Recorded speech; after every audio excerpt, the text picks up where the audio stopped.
Amigos, sou Maíse e agradeço desde já a honra de estar aqui com vocês. Há 4 anos atrás eu estive nessa casa, mas depois surgiu a pandemia e nunca mais pudemos estar juntos, porque tantas coisas aconteceram. Tudo aprendizado, sabemos bem. Mas eu estava vendo as queridas do coral e o querido do coral cantando. Primeiro, já achei um homem completo e perfeito. Porque, além de estar no coral, fisioterapeuta. Eu já perguntei, como que você não mora em Brasília? Já foi minha primeira indagação para ele. Mas me impressionou muito determinadas músicas que se transformavam em tudo a ver com vibração e sintonia, o tema de hoje. Porque, enquanto elas cantavam, ele cantava, determinados espíritos amigos tornavam a música, o que saía delas, em energia tão material que parecia que podíamos tocar, mexer, e era endereçado a todos nós da plateia e principalmente aos irmãos desencarnados. Na antepenúltima música, Confia, as almas desencarnadas aqui trazidas pelos protetores choravam muito, principalmente os mais jovens desencarnados. E aí um amigo espiritual comentava comigo que a verdade é que aquela música especificamente trazia a eles lembrança da vida que tinham tido na Terra. E que muitos, até hoje, estão extremamente ligados ao que viveram e também ao que deixaram de viver, pelas situações conflituosas em que a sua desencarnação aconteceu. Por isso, o horário de preparação de qualquer trabalho na casa, inclusive a palestra pública, o momento em que um coral canta ou alguém manifesta uma poesia, uma mensagem, é fundamental para que recebamos tudo o que for possível receber e levemos para casa, nós encarnados e os irmãos aqui trazidos desencarnados, como que num pequeno santuário do nosso coração. Essa energia que ao longo da nossa próxima vinda aqui vai se processar. Não que só dentro da casa espírita nós possamos receber isso, mas a casa espírita, sem dúvida, ainda é para quase todos nós a grande bateria das nossas vibrações. É claro que um dia nós vamos levar dentro de nós a casa espírita, que um dia nos acolheu. Então, onde estivermos, estaremos como que dentro desse salão. E nem preciso dizer a vocês, porque vocês sabem que nas nossas horas difíceis, mentalizemos estar aqui. E receberemos imediatamente o benefício, porque uma casa espírita não para e nem fecha nunca para o mundo espiritual. E antes de entrar nas nossas histórias, uma coisa que me surpreendeu demais é que todas as mulheres grisalhas aqui ficam lindas de cabelo branco. Eu devo ter um problema sério, porque eu já tentei 2 ou 3 vezes ficar de cabelo branco e o máximo que eu consigo é ficar parecida com a Cruella dos Dálmatas. Eu chego a assustar as pessoas, juro por Deus. É uma mecha horrorosa, branca. E aí não tem jeito, eu parto para tinta com coração pequenininho. E ainda tenho amigas que dizem, mas você não se dá bem com cabelo branco? Eu falei, não, ele é que não se dá comigo. A minha avó paterna, quando eu nasci, ela tinha 50 anos. Ela já tinha a cabeça toda branca. Era maravilhoso o cabelo dela. Ela morreu com 90, com o mesmo cabelo maravilhoso. E eu não sei por que eu não herdei esse DNA. Aliás, falando em DNA, quando eu tomei minha primeira vacina, a Coronavac, um amigo me disse: olha, você se condenou.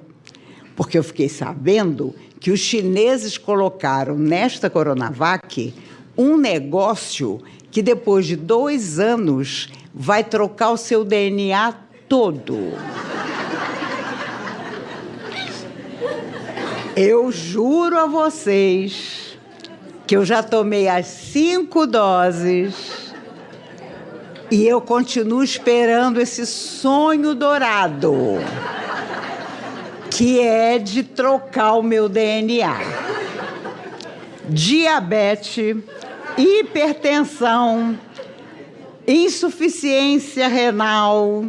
Então eu falei, gente, que dessa maravilha! Mas não aconteceu. Espero que tenha acontecido com algum de vocês. Porque a teoria era essa, mudava o DNA.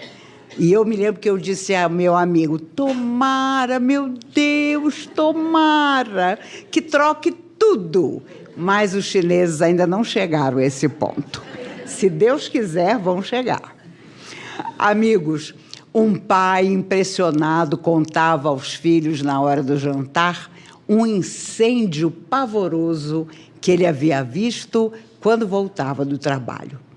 E de todas as formas, com todos os meneios, ele explicava em detalhes como quase aconteceu uma tragédia, tamanho incêndio que acontecera numa enorme fábrica da cidade.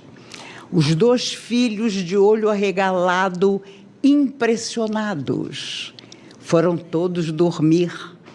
No dia seguinte, para surpresa do pai, ele recebe no trabalho um telefonema da escola de um dos seus filhos.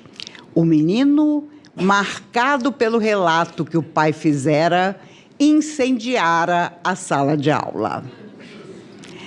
E Valérium, espírito amigo de Chico, e que há muitos anos atrás, através dele, contava essas histórias, conta essa pequena história para nos lembrar que nosso relato, nosso entendimento com o outro, provoca no outro pensamentos, sentimentos, vibrações e energias.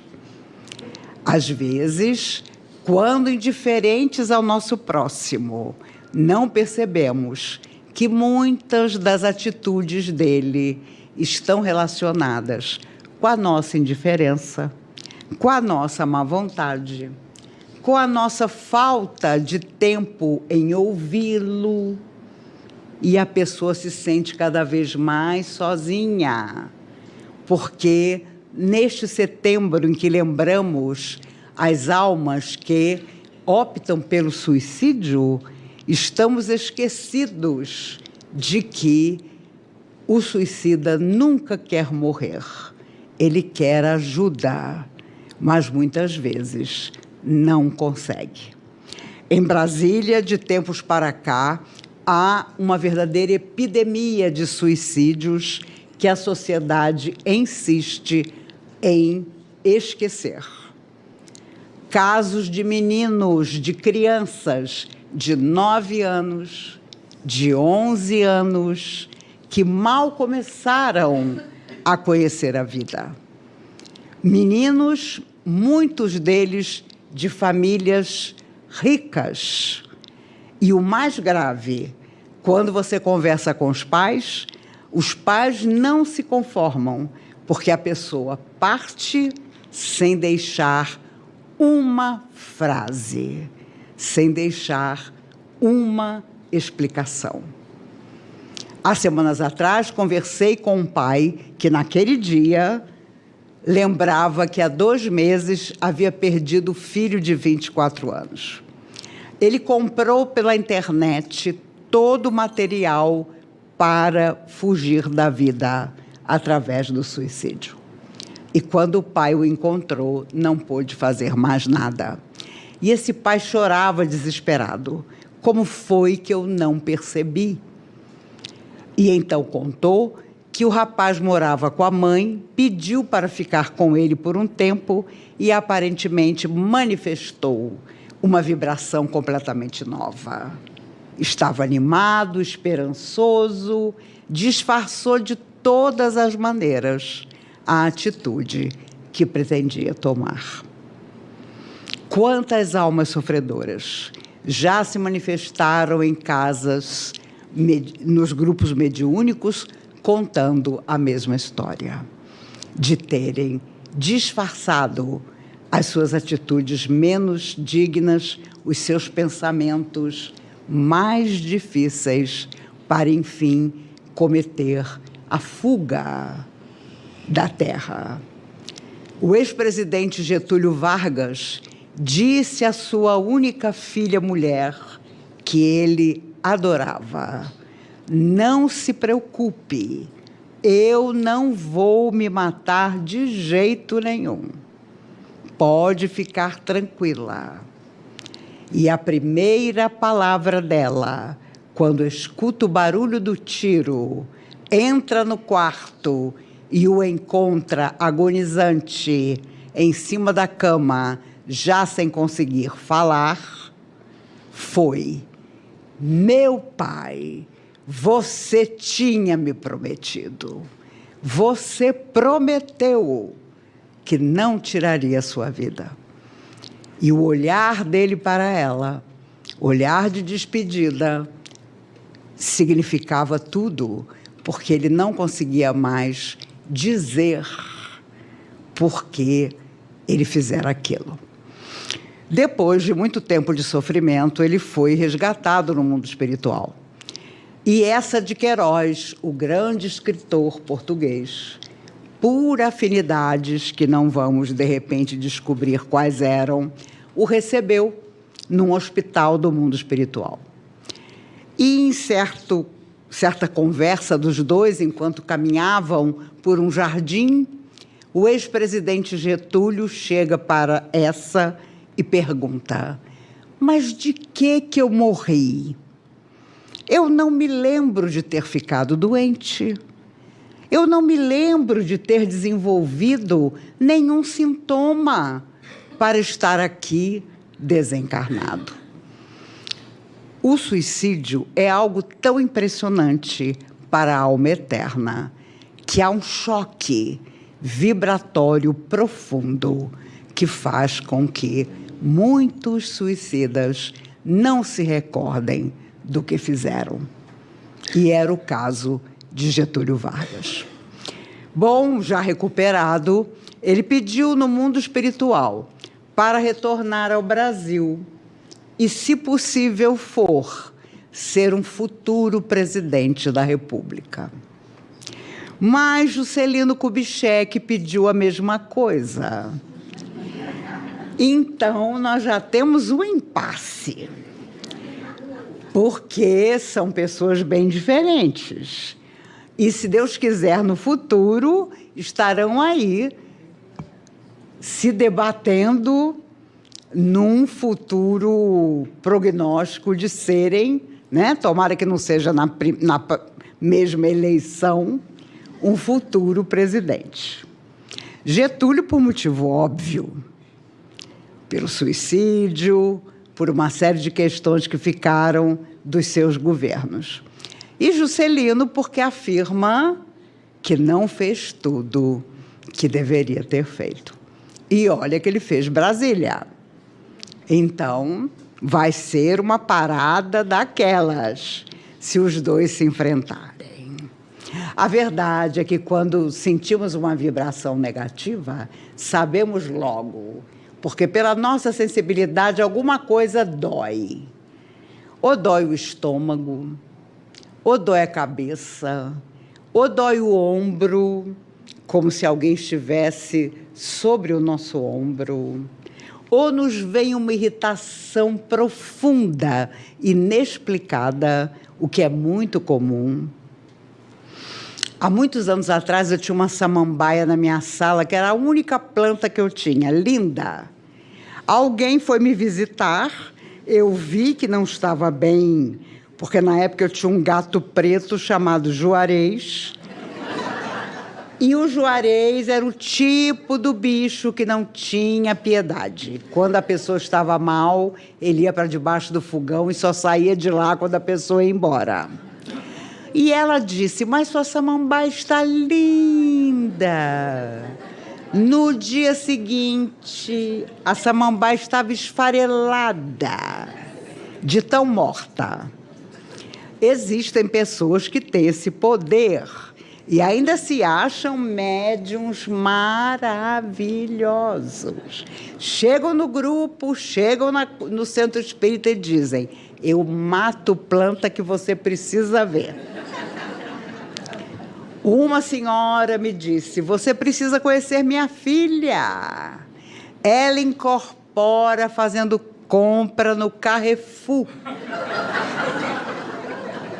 Eu falei, preciso conhecer sua filha rápido. Porque imagina uma menina de 16 anos incorporando enquanto fazia a compra no Carrefour. Quem tem a vibração positiva, você pode ter certeza, você sabe. Porque a pessoa enfrenta tudo, mas tem uma coisa nela que não morre. É uma força, é uma chama, é algo que chega no último minuto da sua necessidade. Na hora em que todo mundo desistiu de te ajudar. Na hora em que a sua aparente enfermidade não tem solução. Alguma coisa dentro de você renasce. É uma força que a gente não sabe de onde vem. Nossa, não é. Do corpo físico, não é. É com certeza a mão de Deus que vela sobre todos nós. E muitas vezes nós não acreditamos nisso, mas é. E o espírita é difícil, porque quando ele se vê numa situação adversa, ele geralmente quer sair da situação. Não, eu não tenho estrutura para ajudar, eu ainda não estou preparado. Eu tive um amigo que sempre dizia, eu estou me preparando para ser espírita. Anos de espiritismo. Até o dia em que os espíritos amigos lembraram a ele que André Luiz, através de Chico Xavier, costumava dizer que 7 dias de conhecimento da doutrina nos torna espíritas, queiramos ou não. 7 dias. Acredito que todos nós tenhamos aqui mais que 7 dias. E quando aparecem situações constrangedoras, quando a vibração vem de quem está lá fora, de um morador de rua, de alguém que às vezes chega embriagado, necessitado. Olha, o Chico estava sempre aos sábados aguardando as caravanas que iam com ele à Vila do Pássaro Preto para levar mantimentos. E o espírita, quando ele se vê numa situação complicada, ele deixa de ser espírita na hora. E havia um bêbado em Uberaba que todo sábado, completamente embriagado, ia até o Chico. De manhã, no sábado, aquelas caravanas de espíritas. E ele chegava cantando. Cantava Nelson Gonçalves, cantava Noel Rosa, cantava Silvio Caldas. Aquele constrangimento, os espíritas fingindo que não estavam vendo aquilo. Chico, vamos embora, estamos com pressa. E o Chico recebia o rapaz bêbado com uma tranquilidade absoluta. Oh, meu amigo, cante para mim aquela música do Orlando Silva. E o bêbado cantava Orlando Silva. Agora, dizia o Chico, canta para mim aquela música da Elisete Cardoso que eu gosto tanto. E o bêbado caprichava na Elisete Cardoso. E os espíritas subindo os muros, para não dizer as paredes, porque todo mundo queria ir embora, para ficar longe do bêbado. E até que o Chico fizesse o 5º ou 6º pedido, e o bêbado cantando, até que o Chico disse, ô, meu filho, agora nós temos que ir. Agora nós temos o nosso trabalho nos aguardando. E aí, para surpresa de quem ficou, lá estava o bêbado completamente recuperado da bebedeira. Porque cada música que ele cantava, a pedido do Chico, o transformava. E quando iam todos saindo, um amigo meu, Maurício, ao lado do rapaz embriagado, escutou-o dizer: Deus te abençoe, Chico Xavier, porque todo sábado eu venho aqui e você sabe por que eu bebo. Ele tinha só uma filha de 6 anos. Os dois iam atravessar a rua. Veio um ônibus desgovernado e esmagou a menina. Ele ficou apenas com o braço da filha na mão, porque o resto do corpinho foi dilacerado pelo ônibus. O Chico não era tolo, sabia muito bem por que aquele homem bebia. E cada vez que ele chegava lá e cantava, era um processo de cura que ele atravessava.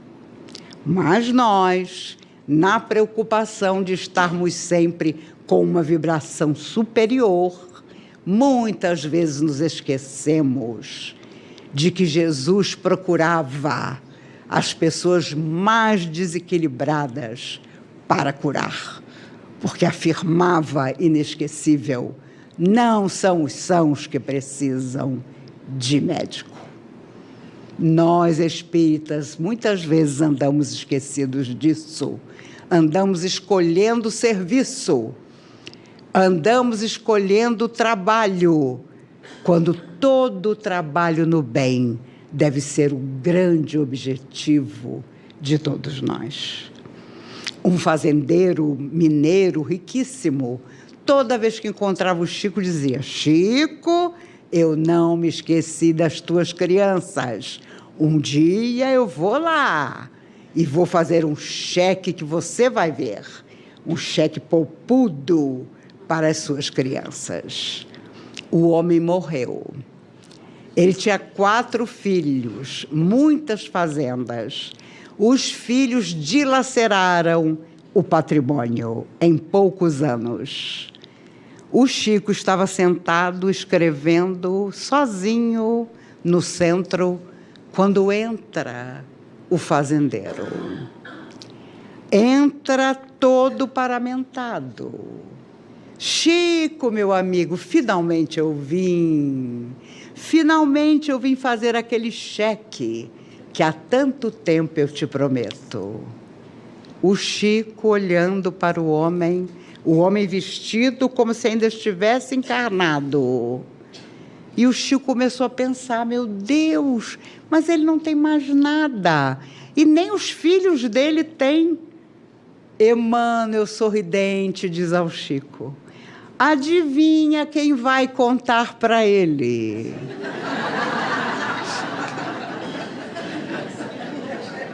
Que ele morreu, que os filhos tomaram conta de tudo, que não existe mais nada. E lá estava o Chico, a ter que contar ao homem, enquanto o homem abria a carteira, que ele não tinha mais nada. Porque a verdade é que todos os amigos meus e familiares que já partiram, quando podem, me dizem a mesma coisa: aqui eu encontrei tudo que eu deixei no coração dos outros. A minha avó paterna morreu com 90 anos, foi espírita a vida inteira. Inclusive numa época, na década de 30, em que a polícia fechava o centro espírita. E as pessoas iam para a delegacia e o delegado, com deboche, dizia: quem é esse Bezerra de Menezes? Quem é esse Dias da Cruz? Porque, na época, o receituário mediúnico era algo muito potente dentro dos grupos de trabalho dos centros espíritas. Aliás, com o doutor Bezerra de Menezes, eu teria me divorciado, porque ele não cobrava pelas consultas. E um dia a esposa não tinha o que colocar na mesa. E ela, então, perguntou a ele: sim, chegamos ao seguinte, não tem nada para almoço, porque não tem nada na despensa. Nós vamos fazer o quê? E doutor Bezerra abraçou e disse: ah, minha filha, vamos viver de brisa amorosa. É para você se divorciar. Mas, nesse instante, parou um caminhão na porta da casa de doutor Bezerra, lotado de comida, porque, sem que ele soubesse, um industrial entrou na fila naquele dia, foi consultado e não admitiu não pagar. Doutor Bezerra não aceitou o pagamento, mas ele, percebendo a penúria da família, mandou um caminhão de comida para doutor Bezerra de Menezes.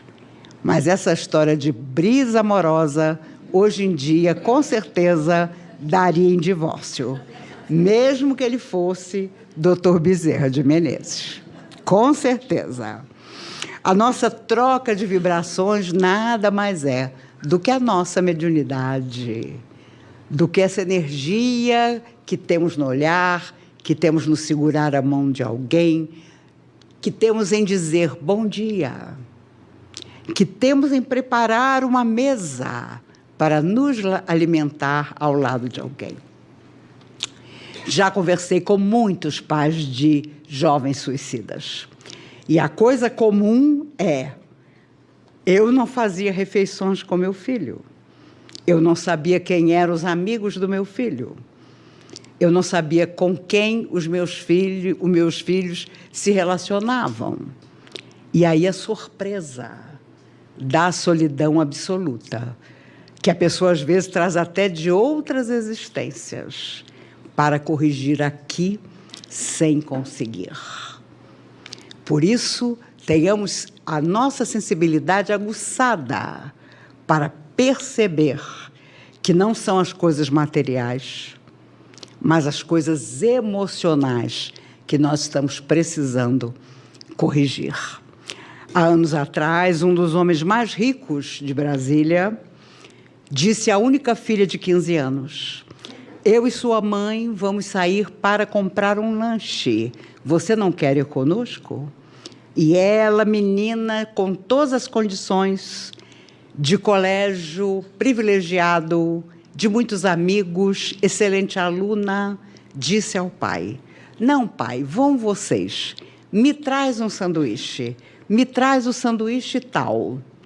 Meia hora depois, quando ele voltou e colocou as luzes do seu carro na altura da varanda, ela havia tirado a própria vida, enforcando-se na varanda com a coleira do cachorro. Sem uma palavra, sem explicar para aquele pai e aquela mãe que dor era aquela. Já imaginaram o que é isso? E quantas vezes nós recebemos na casa espírita a pessoa que está a um passo de fazer isso? E é a nossa paciência, o nosso carinho, o nosso abraço, é o que bom que você está aqui conosco, que pode impedir que isso aconteça. E insisto nisso, porque se há uma coisa que nós espíritas estamos precisando é, vamos dizer assim, melhorar e muito o acolhimento na casa espírita para aquele que chega pela primeira vez. Eu já fui a casas espíritas onde eu me apresentei, sou eu a oradora, porque não havia ninguém para me receber. Isso não pode acontecer. Nós temos que estar atentos para que as pessoas que buscarem aquela casa saibam que elas encontraram um lugar onde vibração, sintonia, tudo está uniforme, preparado para que estejamos cada vez mais irmãos de verdade uns dos outros. Recordam-se no livro Há 2000 anos, quando o senador Públio Lentulus vai procurar Jesus para pedir que a sua filha, que estava doente, ficasse curada? Ele não queria grande coisa para a filha, não. Ele queria casá-la à força com um homem horrível, como, aliás, acabou conseguindo. E ela foi profundamente infeliz. Mas a primeira coisa que Jesus disse ao senador Públio foi: tu me procuras, senador. Seria melhor se me procurasses de dia. Públio Lentulus, para esconder-se de todo mundo, procurou Jesus na calada da noite. Nunca façamos isso de nossas vidas. Não procuremos o necessitado quando ninguém sabe que nós vamos apoiá-lo. Que nós façamos disso uma prática. Durante a Covid, perdi uma amiga muito bem casada, 4 filhos, 7 netos. Ela tinha o prazer de ajudar. Se você dissesse que aqui estava se precisando de ajuda, em uma semana ela organizava na casa dela, por exemplo, o Festival do Cachorro-Quente. Convidava a cidade inteira. E a arrecadação era impressionante. Mas ela também chamava os moradores de rua, cortava o cabelo deles, chamava um podólogo para cuidar dos pés deles, porque geralmente eles não têm nada nos pés e seus pés estão feridos de andar descalços. Ela e o marido entraram no hospital com Covid. O marido saiu, ela não. Por isso eu sempre digo que Deus é muito seletivo. Ele só leva quem já aprendeu. Quem não aprendeu, pode ter certeza. Quando a tarefa não está terminada, você pode ter o diagnóstico que for, que você fica. Porque o seu lugar ainda é a terra. E quando eu penso que estou fazendo muita coisa, eu começo a fazer uma lista das pessoas difíceis que ainda existem no planeta. E se eu estou no mesmo planeta, adivinha? É porque estamos todos no mesmo diapasão de aprendizado. Só que os caminhos são um pouco diferentes. Na verdade, Chico Xavier sempre foi aquela figura que, se podemos resumir todas as belezas da vida dele, nunca desanimou. Quando ele começava a psicografia, era a luz de vela, com lápis. Ele olhou para a vela e, de repente, ele viu a vela meio difusa. E ele começou a coçar o olho. E ele não estava enxergando a vela direito. Ele estava começando a trabalhar na psicografia. Pois o Dr. Bezerra de Menezes aparece, olha para o olho dele e diz: "Ih, meu filho, não é que o seu olho ficou doente de verdade? Pegou uma vibração, uma energia que as almas que sofrem, sabendo da sua tarefa, lançaram sobre você, meu filho." Gente, só Chico Xavier para continuar, né? Porque eu botava aquele lápis em cima da mesa e dizia: "O trato está desfeito." Como é que eu mal comecei e já perco um olho? E foi exatamente o que aconteceu. Mas ele continuou. Olha, continuar é mais difícil do que desanimar. Porque desanimar a gente pode, mas desistir, não. Desistir é privilégio que nós já não temos, porque já fizemos isso em encarnações que se passaram. Não é novidade. Agora nós temos que permanecer. E é tão extraordinário porque mês passado eu estive com o Raul Teixeira, eu e ele fazendo palestra lá no Maranhão. E aí a gente conversando sobre as nossas dificuldades de saúde, tanto eu como ele, e ele dizendo, Maíse, nós tivemos moratória, eu e você. É porque não está terminado. Então, até terminar, nós vamos em frente. Eu falei, tem razão, Raul. Por isso que você é um fofo absoluto. Ele, com aqueles olhos verdes maravilhosos que ele tem, brilhou, porque ele simplesmente aprendeu a falar novamente depois de um AVC de 11 anos atrás. O lado direito não funciona, ele aprendeu a usar o lado esquerdo. Ele autografou tantos livros, graças a Deus, lá no Maranhão, que não sobrou um. Mas vocês precisavam ver ele autografando com a mão esquerda. A letra perfeita. Porque quem não desiste, vai em frente, reaprende tudo. E é por isso que, na hora da nossa vibração da prece, peçamos às forças do bem que protegem o universo, que estejam conosco. Essa seja a nossa prece mais comum. Que as forças do bem que protegem o universo estejam conosco. Porque, é claro, quando Jesus chega à cidade e Maria e Marta vêm chorando dizer, Jesus, Lázaro está morto. E ele começou a chorar. Jesus chorou ao saber que Lázaro estava morto. Mas foi até o túmulo, tirai a pedra. Lázaro, vem para fora. E Lázaro sai do túmulo, completamente envolvido em panos. E Jesus diz simplesmente, desatai-o e deixai-o ir. Jesus nunca curou alguém dizendo, vem para junto de mim, se torne um discípulo meu, se torne um seguidor meu. Ele tinha os 12, mas sabia que todos que ele curava, colocando a mão em seus corações, não eram necessariamente aqueles que o seguiriam. Desatai-o e deixai-o ir. E Lázaro segue o seu destino, curado por Jesus, mas, de forma inesquecível, mais tarde, ficou doente novamente e desencarnou. Ali, quando ele ressurge dos mortos, estava cumprido o compromisso que ele tinha feito com Jesus. Meus amigos, já me avisaram que o tempo está esgotado.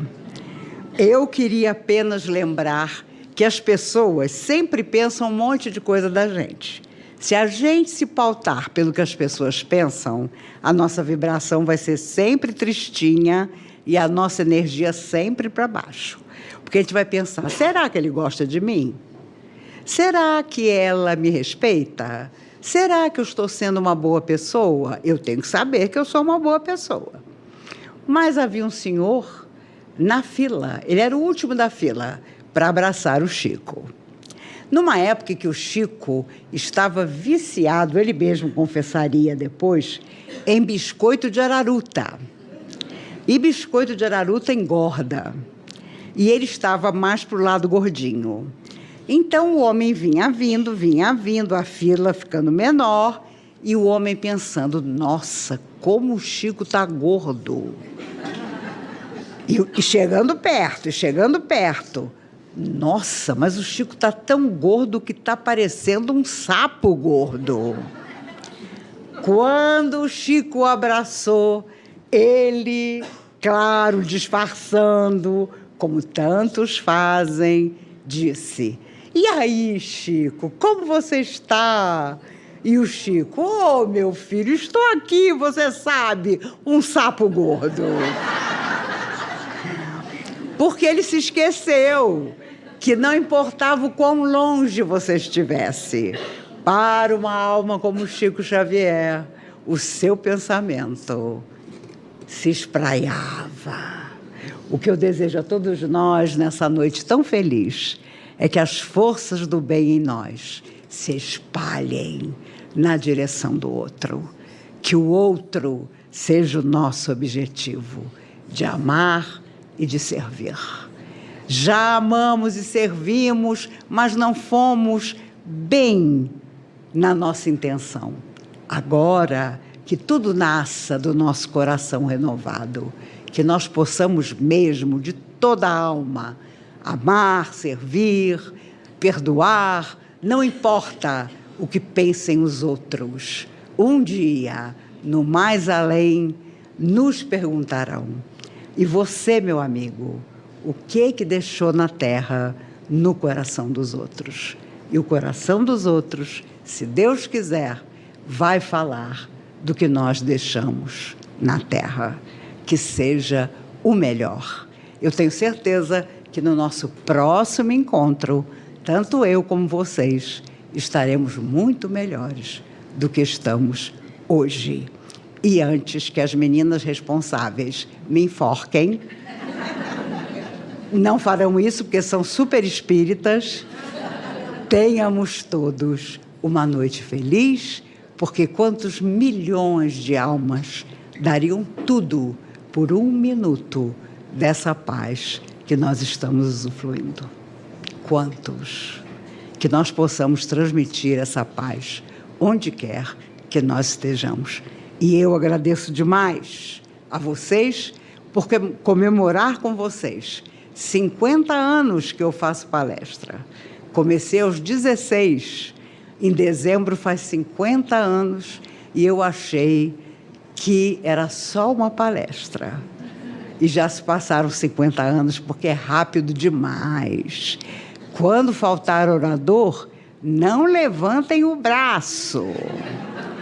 Porque se ela perguntar, alguém podia substituir o orador? Você levanta o braço, está perdido. Maíse Braga nos conduz por reflexões valiosas sobre a influência das vibrações, a mediunidade e os impactos do pensamento no cotidiano.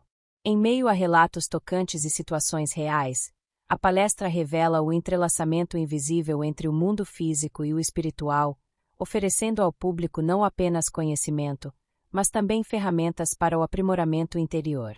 A música e a vibração elevada no ambiente de uma casa espírita não são elementos meramente emocionais, elas têm uma função fluídica essencial.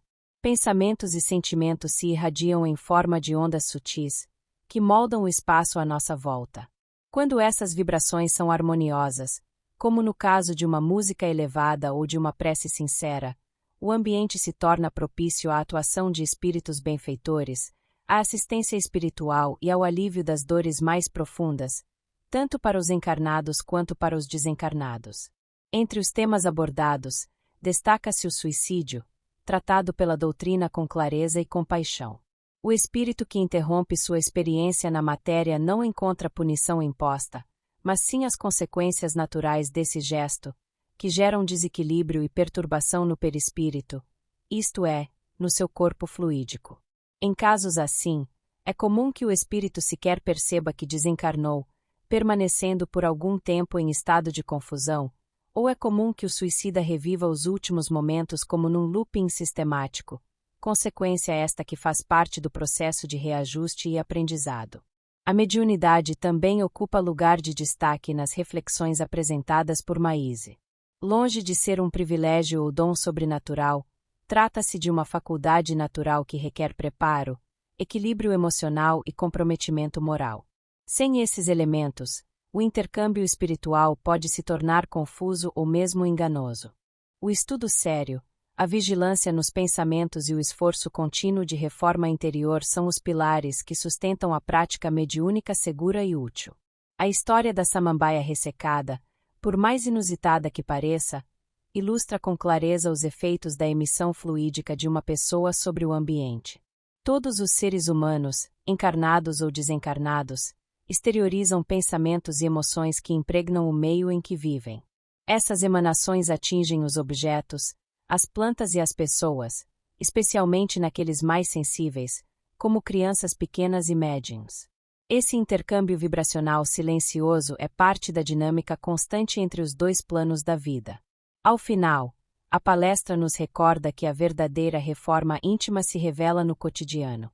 A paz que buscamos nas reuniões, a elevação conquistada na prece, o consolo das palavras ouvidas, tudo isso precisa se transformar da teoria para a conduta. Levar a vibração da casa espírita para dentro do lar, para as relações e para as escolhas diárias, é o maior testemunho de fidelidade à proposta de transformação moral que sustenta o Espiritismo. Que cada ponto abordado aqui possa servir de impulso sereno e constante na nossa caminhada espiritual. A doutrina espírita nos oferece luz, mas é o passo firme no bem que a faz brilhar em nossa vida. Que essas reflexões possam seguir conosco como presença discreta e segura nos nossos gestos, pensamentos e decisões.